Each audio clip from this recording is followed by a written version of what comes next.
Support for Trifles comes from listeners like you, who support us through Patreon and Substack. Bonus material, thank you gifts, and more await at patreon.com/trifles and at trifles.substack.com. And now you can enjoy some Trifles swag, mugs, notepads, and oval stickers, available in our store. Find it at ihearofsherlock.com/merchandise. Welcome to Trifles, a weekly podcast about the Sherlock Holmes stories. It is, of course, a trifle, but there is nothing so important as trifles. Yes, the circle was red, the study was scarlet, and the Scot was glorious, but there are so many other details to pick apart in the stories. Pray, be precise as to details. You know the plots, but what about the minutiae? Have you ever stopped to wonder about the giant rat of Sumatra, the remarkable worm unknown to science, or the repulsive story of the red leech? You are very inquisitive, Mr. Holmes. It is my business to know what other people don't know. Scott Monty and Burt Wolder will have the answers to these questions and more in Trifles. The game's afoot. Episode 498, Thorndyke on the Holmesian Method. Well, hello there, and welcome to Trifles, the Sherlock Holmes podcast, where we get into the minutiae of the Sherlock Holmes stories. I'm Scott Monty. I'm Burt Wolder. And Burt, have you checked your methods? I have checked my methods. I've checked my oil. I checked the air in my tires. Oh, good. I've double tied my shoelaces. I think I'm all set. You know? Oh, good. Is there a madness to it? No, but there is a method. Perfect. Well, we are here once again to talk about a piece of Sherlockian scholarship. We do this the third week of every month. We look at something that has caught our eye, perhaps something in a place where it is not readily accessible to the general public or the general listening audience. And this time we go back to Baker Street Miscellanea, number 9, from March 1977. And it is a piece, interestingly, by none other than R. Austin Freeman, with a little help from a Sherlockian along the way. It is fascinating, and we will get into it right after this brief word. And the word is, we ask you to support us on Patreon or on Substack if you can. Either way, you can take out a monthly subscription or an annual subscription and get a discount. But your support helps us continue with the show. Helps us come up with ideas, helps us get material, do the research, etc., and pay for all of the things that are necessary for running a show like this. All the electronic type stuff, the things behind the scene you might not otherwise realize. But your support helps us keep doing this important work to inform Sherlockians around the world about the minutiae in the Sherlock Holmes story. So check out the links to Patreon and Substack in the show notes. And when you do, you get to listen to the show ad-free.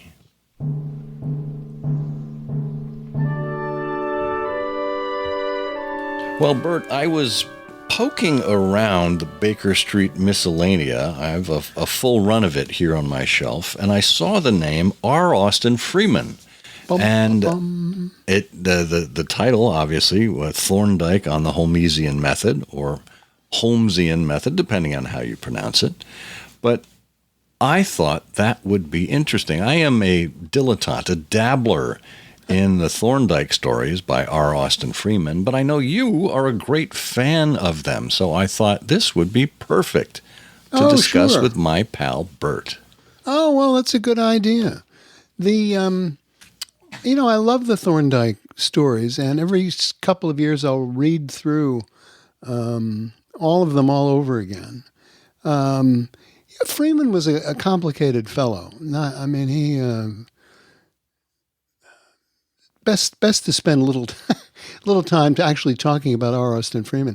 But really, the invention here is something that's echoed down over the decades and months and years of mystery writing, and that is the inverted detective story.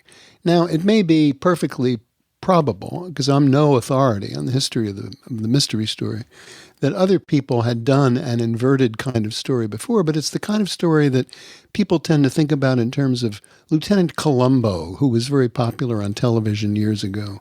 And that's a case in which you see the actual crime happen, and it seems to be perfectly done, and there are no clues. And then along comes a detective who finds this and who finds that, and then by the end of it, it's all sort of put together, and it's fascinating. And that's really the fascination of the Thorndyke method. But Thorndyke was a unique character. He was a jurist. He was was he a barrister? He was a lawyer as well as a detective and a scientist. And the Freeman things are characterized by all the variety of the scientific apparatus. Thorndyke would travel around with a little green case that had everything he needed to do an investigation, real forensic discovery on site. He could make a plaster cast. He had a little microscope in there. And Freeman himself had worked through all of those things and had all of those sort of devices. So by the time he actually wrote the story, those things that you see Thorndyke doing, Freeman himself was doing. And that's why it's all so interesting. And he was writing while Conan Doyle was still alive, certainly, but he obviously followed Sherlock Holmes. I don't think. The first Thorndyke appearance was the Red Thumb Mark in 1907. Yeah. And then his last 20th appearance century. was in 1942, the Jacob Street Mystery. Yeah, there you go. So in this Baker Street Miscellanea article, Howard Brody brings this to our attention. The Baker Street Miscellanea, now in, I guess this was its second or third year, in 1977. Of course, Freeman was long gone by then. I think he passed away in the 1940s. 1943. So he did not write this for the Miscellanea. But Howard Brody picked this out from a couple of Thorndyke stories, and he sets it up for us. He says, just about the time that Sherlock Holmes gave up his London practice for the serenity of Sussex Downs, a new figure was making his appearance on the criminal detection scene, John Evelyn Thorndyke, doctor of medicine, barrister at law, pioneer in the forensic sciences, and, in the eyes of some, the most perfect specimen of the, quote, scientific detective, end quote. He made his debut in The Red Thumb Mark by R. Austin Freeman in 1907. We do not know for certain whether Holmes knew Thorndyke, as is argued by Bartlett Dale Sims in Sherlock Holmes and Dr. Thorndyke in the Baker Street Journal, June 1973, or what Holmes might have thought of his younger colleague. But the following passages, the first from the short story The Anthropologist at Large, and the second from The Red Thumb Mark, suggest rather clearly what Thorndyke thought of the deductive methods of a certain celebrated sleuth who remains unnamed, but whose identity can be ascertained readily enough. And then Howard has extracted this quotation from The Anthropologist at Large. And it reads, Mr. Solomon Lowe opened the bandbox with a flourish and brought forth a rather shabby billycock hat. I understand, said he, that by examining a hat it is possible to deduce from it not only the bodily characteristics of the wearer, but also his mental and moral qualities, his state of health, his pecuniary position, his past history, and even his domestic relations, and the peculiarities of his place of abode. Am I right in this supposition? The ghost of a smile flitted across Thorndyke's face as he laid the hat upon the remains of the newspaper. "We must not expect too much," he observed. "Hats, as you know, have a way of changing owners." That's delightful.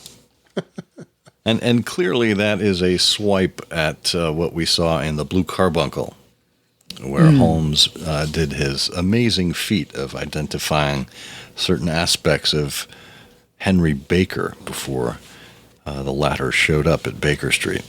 And the second entry is longer, so we'll exchange paragraphs on this. But this is from the Red Thumb Mark, which again was the first appearance of Dr. Thorndyke. "That is better," said Thorndyke, "but perhaps it would be better still to say that a guess is a particular and definite conclusion deduced from facts which properly yield only a general and indefinite one. Let's take an instance," he continued. "Looking out the window, I see a man walking round the paper buildings. Now, suppose I say, after the fashion of the inspired detective of the romances, that a man is a station master or an inspector. That would be a guess. The observed facts do not yield the conclusion, though they do warrant a conclusion less definitive and more general." You'd have been right, though, sir," exclaimed Polton, who stepped forward with me to examine the unconscious subject of the demonstration. "That gent used to be the station master at Camberwell. I remember him well." The little man was evidently greatly impressed. "I happen to be right, you see," said Thorndyke, "but I might as easily have been wrong." "You weren't, though, sir," said Polton. "You spotted him at a glance." In his admiration of the result, he cared not a fig for the correctness of the means by which it had been attained. "Now, why do I suggest that he is a station master?" pursued Thorndyke, disregarding his assistant's comment. "I suppose you're looking at his feet," I answered. "I seem to have noticed that peculiar splay-footed gait in station masters, now that you mention it." "Quite so.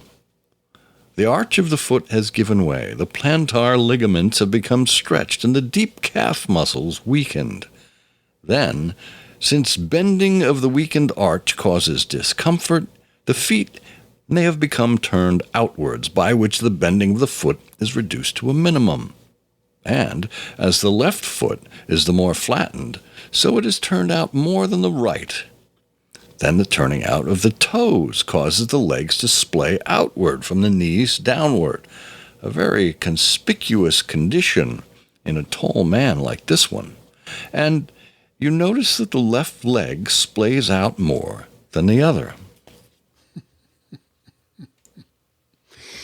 Yes, and Thorndyke will continue here. This is one of the lovely scenes in the Thorndyke stories. You know, they're in Lincoln's Inn, in the cozy home that Thorndyke has in that quarter in London that he shares with his narrator, Dr. Jervis, and Polton is his sort of scientific assistant, and they're having this conversation. But anyway, Thorndyke continues, "But we know that the depression of the arch of the foot is brought about by standing for long periods. Continuous pressure on a living structure weakens it, while intermittent pressure strengthens it. So the man who stands on his feet continuously develops a flat instep and a weak calf, while the professional dancer or runner acquires a high instep and a strong calf.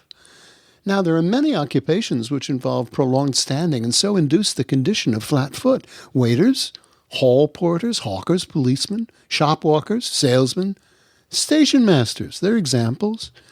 But the waiter's gait is characteristic. It's a quick, shuffling walk, which enables him to carry liquids without spilling them. This man walks with a long, swinging stride. He's obviously not a waiter. His dress and appearance in general exclude the idea of a hawker or even a hall porter. He is a man of poor physique, and so cannot be a policeman. The shop walker or salesman is accustomed to move in relatively confined spaces, and so acquires a short, brisk step, and his dress tends to rather exuberant smartness. The station official patrols long platforms, often at a rapid pace, and so tends to take long strides, while his dress is dignified and neat rather than florid. The last mentioned characteristics you see appear in the subject of our analysis. He agrees with the general description of a station master. But if we therefore conclude that he is a station master, we fall into the time-honored fallacy of the undistributed middle term. It's the fallacy that haunts all brilliant guessers, including the detective not only of romance, but also, too often, of real life. All that the observed facts justify us in inferring is that this man is engaged in some mode of life that necessitates a good deal of standing. The rest is mere guesswork. "It's wonderful," said Polton, gazing at the now distant figure. "Perfectly wonderful. I should never have known he was a station master." With this and a glance of deep admiration at his employer, he took his departure. "You will also observe," said Thorndyke with a smile, "that a fortunate guess often brings more credit than a piece of sound reasoning with a less striking result." And Howard Brody concludes with this commentary. "Compare with Holmes's statement in The Sign of the Four. I never guess. It is a shocking habit, destructive of the logical faculty. If Holmes, in retirement, did peruse the red thumb mark, he may well have chuckled over the distinct touch."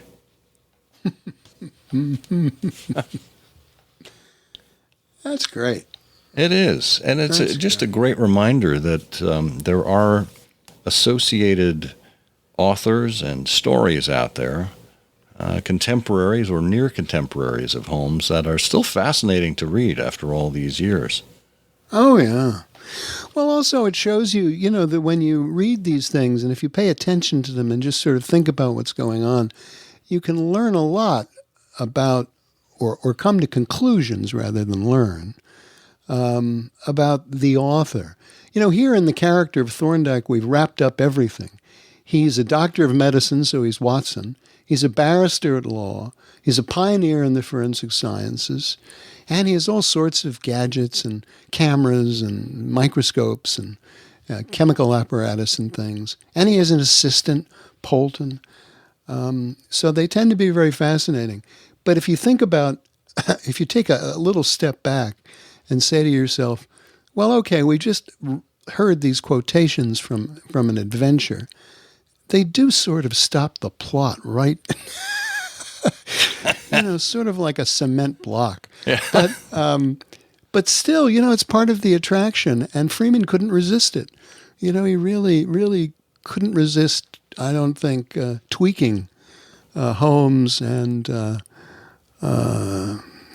sort of probing the details of these sorts of conclusions of Holmesmas and things like that. Yeah. Well, that is just a Thorndykean trifle. It is, of course, a trifle, but there is nothing so important as trifles. Please join us again next week for another installment of Trifles. Show notes are available on SherlockHolmesPodcast.com. Please subscribe to us on Apple Podcasts and be sure to check out our longer show, I Hear of Sherlock Everywhere, where we interview notable Sherlockians and share news of the Sherlockian world. You've taken my breath away, Mr. Holmes. You mentioned your name just now as if I should recognize it, but I can assure you, beyond the obvious facts, that you are a bachelor, a solicitor, and a Freemason, and an asthmatic. I know nothing about you whatever.